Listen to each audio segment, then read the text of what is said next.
வணக்கம். Pain management physiotherapy ஜிரியாட்ரிக், அதாவது வயதான முதியவர்களுக்கு 60 வயதிற்கு மேற்பட்டவர்களுக்கு வரும் பிரச்சனைகளுக்கு ஃபிசியோதெரப்பி.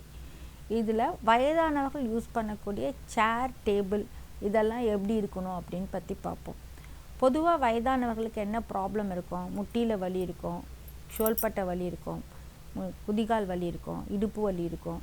அவங்களுக்கு க்ரிப்பு, அதாவது ஒரு வெயிட்டை தூக்குற க்ரிப்பு பவர் குறைச்சலாக இருக்கும். ஸோ அது மாதிரி இருக்கிறப்ப அவங்களோட டேபிள் சேர்ஸ், அவங்க யூஸ் பண்ணுற சேர்ஸ் கரெக்டாக இருக்கணும். அவங்க யூஸ் பண்ணுற மெத்தையோட அளவு கரெக்டாக இருக்கணும். ஒருத்தர் குள்ளமாக இருப்பாங்க, ஒருத்தர் ஹைட்டாக இருப்பாங்க.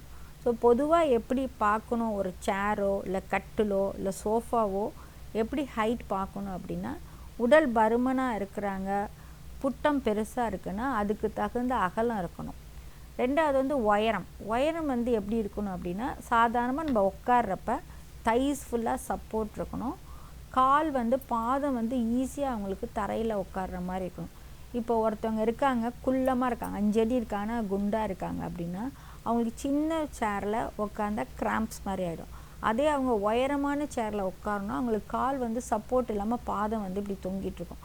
இல்லை, எங்கள் வீட்டில் இந்த சேர் தான் இருக்குது, அகலமான சேர் இருக்குது, ஆனால் உயரம் பெருசாக இருக்குது, இவங்க ஒருத்தர் தான் கொள்ளும் அப்படின்னா ஒன்றும் கிடையாது. மணப்பலகை மாதிரி இருக்கு இல்லையா, அதை அந்த பாதத்துக்கு அடியில் வச்சுக்கலாம். இல்லை பிளாஸ்டிக் ஸ்டூல் வச்சுட்டு அவங்க உட்காந்து, இப்போ என்ன வயசானவங்க என்ன பண்ணுறாங்க, அவங்க ஆக்டிவிட்டீஸை டெய்லி பண்ணுவாங்க, குளிக்கிறது, சாப்பிட்றது, பூஜை பண்ணுறது, அதுக்கப்புறம் முக்கால்வாசி நேரம் டிவியில் தான் உட்காந்துருக்காங்க. அப்போ டிவியில் உட்காந்துருக்கிறப்ப அவங்களுக்கு என்ன ஆகும், இப்போ கரெக்டான சேர் இல்லை, அவங்க காலை தொங்க போட்டுட்ருக்காங்க, கால் பாதம் சப்போர்ட் இல்லாமல் உயரமான இதில் உட்காந்தா அவங்களுக்கு என்ன ஆகும்னா, அவங்களுக்கு ஆல்ரெடி அவங்களுக்கு பிபி, தைராய்டெலாம் இருந்ததுன்னா கால் பாதத்தில் வீக்கம் வந்துடும். வீக்கம் பாதத்தில் வலி வரும். இப்போ அவங்களே டயபெட்டிஸ் பேஷண்ட்டாக இருக்குன்னா, ஃப்ளூயிட் கலெக்ஷன் ஆயிடுச்சுன்னா, ஆல்ரெடி சில பேருக்கு டயபெட்டிஸ் நியூரைட்டிஸ், அதாவது பாதத்தில் இருக்க நரம்புகள் சேதமடைஞ்சு அதனால் அவங்க குத்தல், வலி, எரிச்சல், லெவல் சில உணர்ச்சியே இல்லாமல் இருக்கும். ஸோ இதெல்லாம் அவங்க தொங்க போகிறதுனால ஜாஸ்தி இருக்கும். இன்னும் சில பேருக்கு இது மாதிரி கிட்னி ப்ராப்ளம் இருக்குது, அவங்களுக்கு டயாலிசிஸ் பேஷண்ட் அப்படின்னா அவங்க நல்ல கம்ஃபர்டபுளாக உட்காந்துட்டு சின்ன ஸ்டூல் ஃப்ரண்ட்டில் வச்சுட்டு பாதத்தை ஒரு 10 டிகிரிஸ், ஹிப் லெவலை விட ஒரு 10 டிகிரிஸ் ஹையாக வச்சுக்கலாம். வச்சுட்டு அப்படியே தான் உட்காந்துருக்கணும் கிடையாது.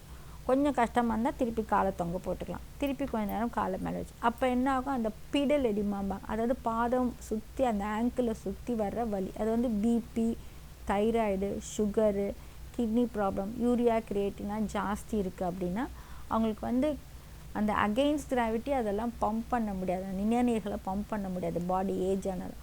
ஸோ நம்ம கிராவிட்டி டுவர்ட்ஸ் கிராவிட்டி காலை தொங்க போட்டோம், எஸ்பெஷலி சப்போர்ட் இல்லாமல் அப்படியே அவங்க தொங்க போட்டுகிட்டே பார்த்துட்ருக்காங்கன்னா கெண்ட தசையில் வலி வரும், குதிக்காலில் வலி வரும். சில பேருக்கு ரொம்ப நேரம் தொங்க போட்டுட்டு டக்குன்னு ஏஞ்சாங்கன்னா பேலன்ஸ் பண்ண முடியாமல் விழுந்துருவாங்க. நைட்டில் குறைக்கலின்னு சொல்லுவாங்க, இல்லை ரொம்ப நேரம் உட்காந்துதான் அந்த கிராம்ப்ஸ் மாதிரி வரும்.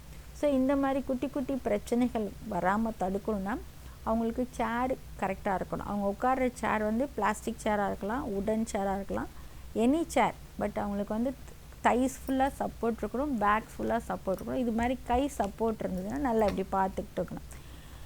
அப்புறம் பாதம் தரையில் கம்ஃபர்டபுளாக ஹீல்லேருந்து பாதம் ஈஸியாக இப்படி தொங்கக்கூடாது, இப்படி இருக்கக்கூடாது, இல்லை மேலே தூக்கி. அப்படி இருந்ததுன்னா ஒரு சின்ன ஃபுட் ஸ்டோலோ இல்லை மணப்பலகையோ போட்டுக்கலாம். அடுத்தது அவங்க எப்படி ஏந்திரிக்கணும். இன்னொன்று சேரில், இன்னொன்று சில பேர் வீட்டில் சோஃபா இருக்கும், அந்த சோஃபாவில் நல்ல இவ்வளோ பெருசு ஸ்பாஞ்சு ஸ்ப்ரிங்கு மாதிரி இருக்கும். ஸோ அதில் உக்காந்தாங்கன்னா அப்படியே உள்ளே போய் பள்ளத்தில் உட்கார்ற மாதிரி ஆகிடும். அவங்க திருப்பி ஏந்திரிக்கணும்னா அந்த பள்ளத்தை விட்டு அகெயின்ஸ்ட் கிராவிட்டி ஏந்திரிக்கணும்னா அவங்க ரொம்ப கஷ்டப்படுவாங்க.